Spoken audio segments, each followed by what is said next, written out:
Good evening students, now we continue our chapter 11 किरण प्रकाशिकी। और आज का हमारा टॉपिक है पावर ऑफ लेंस, लेंस शक्ति। बहुत छोटा सा टॉपिक है और आज मैं इतनी ही क्लास लूँगा, छोटे ही टॉपिक, क्योंकि पीडीएफ मैंने आज ही आप लोगों को सेंड की है। तो ये रिमेनिंग टॉपिक था जो कल कंप्लीट नहीं हो पाया था, तो इसको आज हम कंप्लीट करेंगे। इन प्रीवियस क्लास हम लोगों ने लेंस मेकर फॉर्मूला पढ़ा था, लेंस सूत्र पढ़ा था, लेंस की आवर्धन क्षमता पढ़ी थी कि लेंस का रेखीय आवर्धन हम कैसे निकालते हैं। तो लेंस के रेखीय आवर्धन के लिए जो हमने सूत्र लगाया था वो था प्रतिबिंब की ऊंचाई बटा बिंब की ऊंचाई, that is m equals to v/u। अब अगर हम पावर ऑफ लेंस की बात करते हैं, लेंस की शक्ति की बात करते हैं, तो लेंस की शक्ति का जो सीधा का फॉर्मूला है, या लेंस की शक्ति को अगर हम बात करें कि लेंस की शक्ति को डिफाइन अगर हम करते हैं, तो हम ये कहते हैं कि अगर किसी लेंस पर कोई प्रकाश की किरण आकर गिरती है, जैसे ये लेंस है और इस लेंस पर अगर कोई प्रकाश की किरण आकर गिरती है, तो ये लेंस उस प्रकाश की किरण को कितना मोड़ देता है। यानी ये जो आपतित किरण है, इस आपतित किरण को लेंस के द्वारा जो मोड़ने की क्षमता है, ये मोड़ने की क्षमता उस लेंस की क्षमता कहलाती है, शक्ति कहलाती है, पावर कहलाती है। यानी जो लेंस जिस किरण को जितना अधिक मोड़ देगा वो उतना अधिक पावरफुल होगा, और जो कम मोड़ पाएगा उसकी पावर कम होगी। तो अगर हम यहां पर बात करते हैं लेंस शक्ति की, तो लेंस शक्ति क्या है? लेंस द्वारा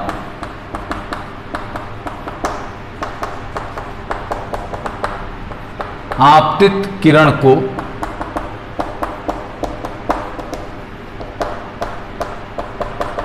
मोड़ने की क्षमता, ये लेंस शक्ति कहलाती है। आप क्योंकि भाई लेंस कितना आपके आपतित किरण को मोड़ पा रहा है, ये लेंस शक्ति कहलाती है। ठीक है, और इसे हम P से रिप्रेजेंट करते हैं। 10th में भी था ये आपके टॉपिक पावर ऑफ लेंस। तो जो लेंस शक्ति है इसे हम जनरली P से रिप्रेजेंट करते हैं। और किसी लेंस क्षमता की अगर हम लेंस क्षमता की अगर हम बात करते हैं, तो लेंस क्षमता का मतलब या लेंस क्षमता से तात्पर्य है कि उस लेंस के द्वारा आपतित किरण के अंदर कितना विचलन आ गया, कितना डिस्टरबेंस हो गया। वही मुड़ने वाली बात कि कितना विचलन आ गया या कितना डिस्टरबेंस हो गया, ये उस लेंस की क्षमता कहलाती है।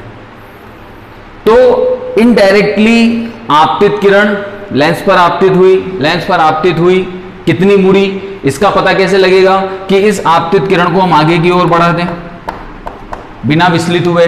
तो ये विचलित किरण और ये आपतित किरण, तो इनके बीच का जो ये कोण है डेल्टा, ये डेल्टा कहलाता है विचलन कोण। इसको बोलते हैं विचलन कोण।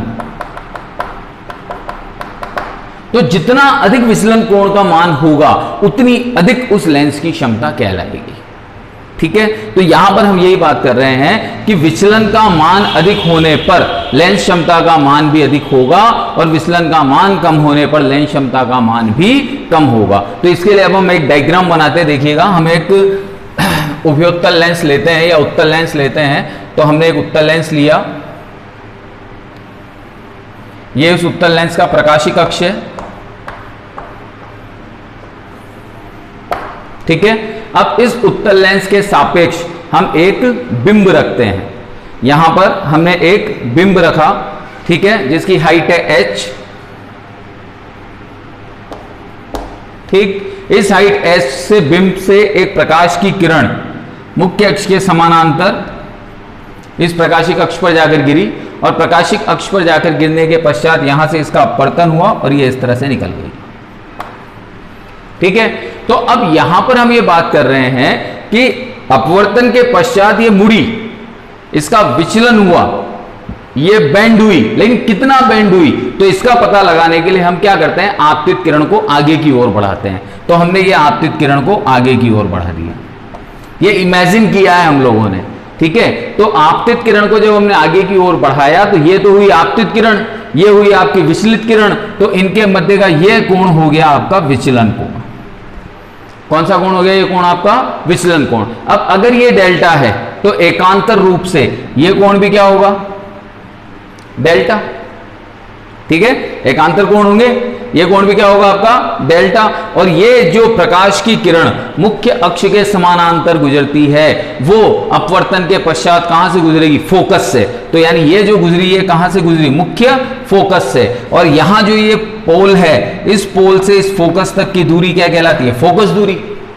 तो ये हो गया आपका F। आ रही बात समझ में? ठीक है। तो अब यहां पर हम ये बात कर रहे हैं कि हमने एक उत्तल लेंस लिया, इस उत्तल लेंस पर एक प्रकाश की किरण को मुख्य अक्ष के समानांतर आपतित किया, मुख्य अक्ष के समानांतर आपतित होने के पश्चात इस किरण का अपवर्तन हुआ, अपवर्तित होकर या विचलित होकर यह किरण मुख्य अक्ष के मुख्य फोकस से गुजरी, जिसकी ध्रुव से दूरी कितनी थी, फोकस दूरी f, और यहां पर जो विचलन कोण का मान था वो कितना था, डेल्टा।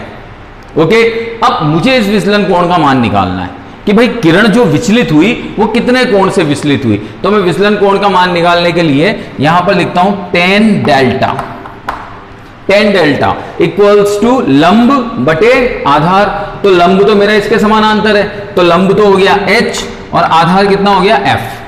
तो tan डेल्टा इक्वल्स टू हो गया h बाई एफ। अब मैंने कहा कि भाई ये लेंस अत्यधिक छोटे द्वारक का है तो कोण अल्प होगा, तो छोटा द्वारक होने की वजह से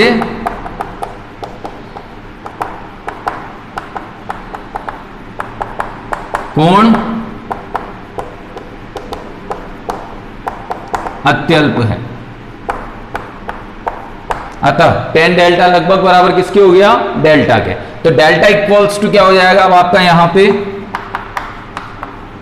h बाई एफ, क्योंकि अगर कोण अल्प हुआ तो tan डेल्टा लगभग किसके बराबर हो गया, आपके डेल्टा के, और डेल्टा बराबर क्या हो गया, h बाई एफ। ठीक है, अब यहां पर हम ये कहते हैं कि भाई लेंस की क्षमता को जब हम बात कर रहे हैं तो लेंस की क्षमता का मतलब है कि लेंस ने कितना विचलन किया।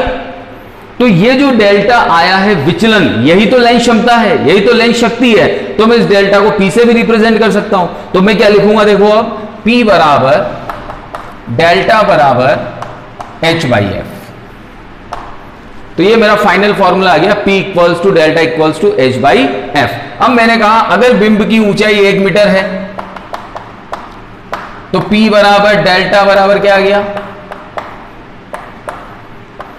1 बाई एफ। अगर हमने बिंब की ऊंचाई 1 मीटर ले ली तो P बराबर क्या आ गया, 1 बाई एफ। तो यानी हम ये कह सकते हैं कि किसी भी लेंस की क्षमता का आंकिक मान उसकी फोकस दूरी के व्युत्क्रम के बराबर होता है। यानी लेंस शक्ति हमेशा फोकस दूरी के व्युत्क्रमानुपाती होती है। तो यहां पर P इक्वल्स टू हो गया आपका 1 बाई एफ, जो क्या रिप्रेजेंट कर रहा है कि फोकस दूरी के व्युत्क्रम के बराबर है।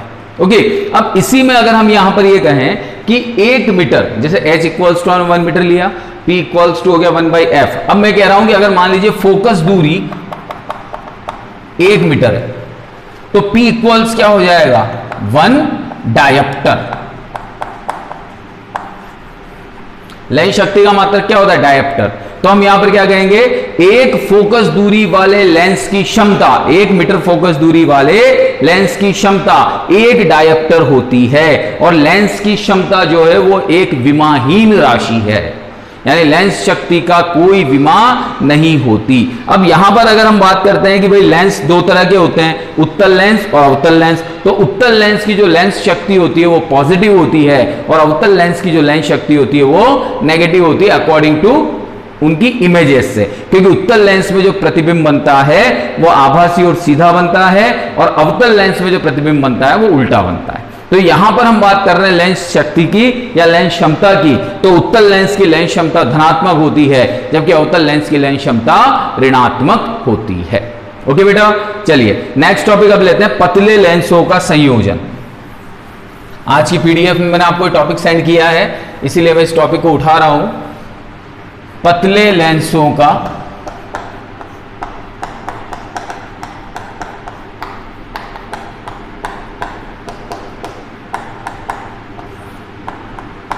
संयोजन। तो पतले लेंसों के संयोजन से क्या मतलब है, पतले लेंसों के संयोजन से मतलब है कि 2 या 2 से अधिक पतले लेंस हैं जो एक दूसरे के अत्यधिक निकटस्थ स्थित हैं। तो जैसे हमने ये 2 लेंस ले लिए पतले एकदम फर्स्ट, और ये आपका सेकंड, ये 2 लेंस हमने यहां पर ले लिए, ठीक है। अब इन दो लेंसों की जब हम बात कर रहे हैं यहां पर, तो इन दो लेंसों का संयोजन या दो लेंस जब आपस में एक दूसरे के समीप रखे हुए हैं तो उस स्थिति में फोकस दूरी का फॉर्मूला क्या होगा, तो ये हमें निकालना है। तो यहां पर ये दो लेंस हैं, एक की फोकस दूरी हमने मानी f1, एक की फोकस दूरी हमने मानी f2, यानी एक तो f1 फोकस दूरी का लेंस है और एक f2 फोकस दूरी का लेंस है। ठीक है, तो f1 और f2 दो फोकस दूरी के लेंस हमारे पास हैं, जहां पर f1 तो हो गया आपका पहला लेंस जिसकी फोकस दूरी है और दूसरे लेंस की फोकस दूरी कितनी है f2। इसको हम बोल देते हैं लेंस L1, इसको बोल देते हैं लेंस L2। ठीक है, अब क्या होगा, अब सबसे पहले हमने यहां पर एक ऑब्जेक्ट लिया O, इस ऑब्जेक्ट O से एक प्रकाश की किरण आपतित हुई पहले लेंस पे, पहले लेंस पर आपतित हुई, इसका अपवर्तन हुआ, ये थोड़ी सी विचलित हुई, बैंड हो गई, दूसरे लेंस पर आपतित हुई, दूसरे लेंस से फिर इसका थोड़ा सा विचलन हुआ और फिर ये यहां पर आकर इसने क्या बना दिया, इमेज बना दिया। ठीक है, तो अब यहां पर थोड़ा सा समझने वाली बात यह है कि पहले लेंस से अपवर्तन होगा तो पहले लेंस के अपवर्तन के बाद भी तो इमेज बनेगा और वो इमेज दूसरे लेंस के लिए किसका काम करेगा, आभासी बिंब का। जैसे कल हमने लेंस सूत्र पढ़ा था, तो उस लेंस सूत्र में हमने पतले लेंस को दो भागों में तोड़ा था। एक भाग से जब हमने और बिंब से प्रकाश की किरणों से एक भाग पर आपतित की तो उसका प्रतिबिंब आई डैश बना, वो आई डैश दूसरे भाग के लिए आभासी बिंब का कार्य कर रहा था। यहां भी हम वही करेंगे कि सबसे पहले प्रकाश की किरण ऑब्जेक्ट से चली, ऑब्जेक्ट ने इस पर पहले लेंस पर इसको आपतित किया, आपतित करने पर इसका अपवर्तन हुआ, अपवर्तन होकर इस प्रकाश की किरण ने यहां पर एक इमेज बनाई आई डैश। ये इमेज आई डैश एक्चुअलिटी में बनी कहां है, ये यहां बनी इन दोनों लेंसों के मध्य में, और ये आई डैश दूसरे वाले लेंस के लिए किसका काम करेगी, आभासी बिंब का। ठीक है, तो यहां पर इस वाली डिस्टेंस को तो हम बोल देते हैं v1, ये वाली डिस्टेंस हो गई आपकी v, ऑब्जेक्ट की डिस्टेंस हो गई आपकी u,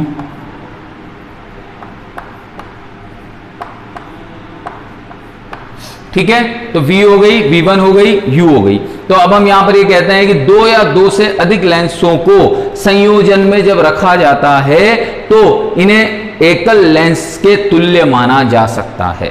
यानी दो या दो से अधिक लेंसों को जब संपर्क में रखते हैं तो इनका संयोजन एकल लेंस के संयोजन के समान माना जा सकता है। जैसे हम बात करते हैं संयुक्त सूक्ष्मदर्शी की, संयुक्त सूक्ष्मदर्शी में दो लेंस होते हैं, कौन कौन से, एक तो होता है अभिदृश्यक लेंस और एक होता है अभिनेत्र लेंस। तो यहां पर दो लेंसों का कॉम्बिनेशन कर दिया, तो जब दो लेंसों को परस्पर एक दूसरे के संपर्क में रखते हैं तो संपर्क में रखने पर उन्हें एकल लेंस के तुल्य माना जा सकता है। तो यहां पर हमने दो लेंस लिए जिनकी फोकस दूरी f1 और f2 है, ये लेंसों के नाम हमने दे दिए L1 और L2। यहां पर सबसे पहले O, ऑब्जेक्ट O जो L1 के बाईं ओर है, इससे एक प्रकाश की किरण L1 पर आपतित होती है और इसका प्रतिबिंब L2 की अनुपस्थिति में, अब मैं L2 को अनुपस्थित कर रहा हूं, अभी इसका प्रतिबिंब वास्तविकता में अनुपस्थित नहीं है लेकिन माना है कि L2 की अनुपस्थिति में इसका प्रतिबिंब I डैश V1 दूरी पर प्राप्त होता है।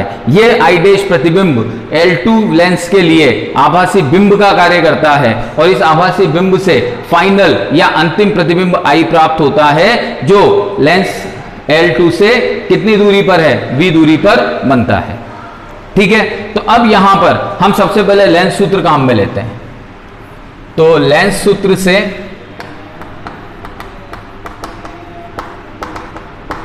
लेंस सूत्र हमने लगाया 1/f1 इक्वल्स टू, फर्स्ट वाले के लिए लगा रहे हैं तो 1/v1 माइनस 1/u। ठीक है, यह आपका पहला लेंस सूत्र हो गया फर्स्ट वाले लेंस के लिए। अब L2 के लिए, ये तो L1 के लिए था, L2 के लिए 1/f2 इक्वल्स टू, अब 1/v, प्रतिबिंब की दूरी तो v है और बिंब कौन है v1। ठीक है, आभासी बिंब कौन बन गया आपका v1। तो अब यह समीकरण 1 और 2 को जोड़ने पर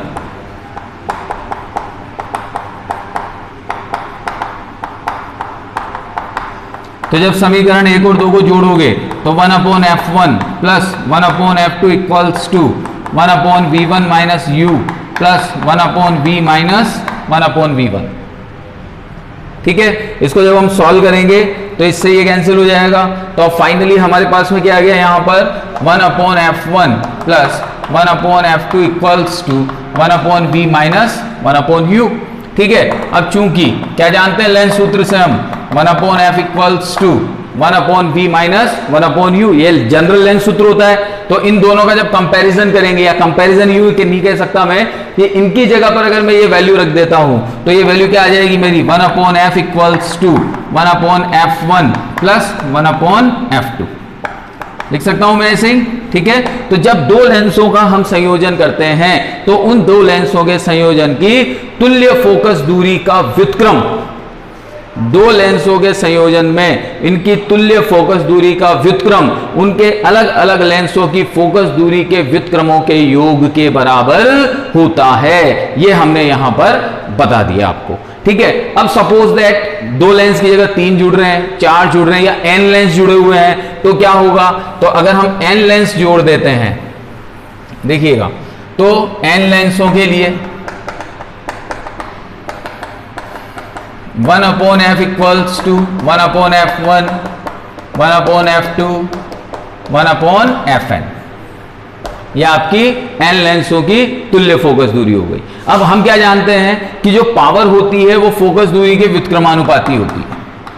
तो P होता है P इक्वल्स टू 1/f, तो यहां से क्या निकल जाएगा? P equals to P1 P2 P3 and so on. ठीक है, तो इसका मतलब क्या हुआ कि प्रथम लेंस द्वारा निर्मित प्रतिबिंब द्वितीय लेंस के लिए बिंब का कार्य करता है। अतः यह प्रदर्शित करता है कि संयोजन का कुल आवर्धन व्यक्तिगत आवर्धनों के गुणनफलों के तुल्य होता है। यूं समझे इस चीज को कि जब प्रथम लेंस से प्रतिबिंब बना तो द्वितीय लेंस के लिए किसका काम करेगा? बिंब का। अब यूं सोचिए, प्रथम लेंस ने प्रतिबिंब बनाया, उत्तल लेंस है, तो यह बिंब था, प्रतिबिंब बनाया इतना। अब ये प्रतिबिंब दूसरे लेंस के लिए किसका काम करेगा? बिंब का। तो दूसरा लेंस इसे और आवर्धित कर देगा इतना। फिर तीसरे लेंस के लिए इसने बिंब का कार्य किया, तो अब ये इसे और आवर्धित कर देगा इतना। चौथे लेंस ने इतना, पांचवें लेंस ने इतना। तो इसका मतलब यह है कि अगर आप लेंसों को संयोजित करते हुए जाएंगे तो उनकी आवर्धन क्षमता भी बढ़ती हुई जाएगी, यानी जो कुल आवर्धन क्षमता है वो उन आवर्धन क्षमताओं के गुणनफल के तुल्य हो जाएगी अगर लेंसों को हम आपस में संयोजित कर देंगे। ठीक है, तो लेंसों के इस प्रकार का संयोजन हमें कहां देखने में मिलता है? कैमरों में, दूरदर्शक में, माइक्रोस्कोप में, अन्य प्रकाशिक उपकरणों में हम इन लेंसों के संयोजन को देखते हैं। ठीक है बेटा, तो जितने ज्यादा लेंस आप जोड़ते जाओगे उसकी आवर्धन क्षमता उतनी ही ज्यादा बढ़ती हुई चली जाएगी। Okay, thank you.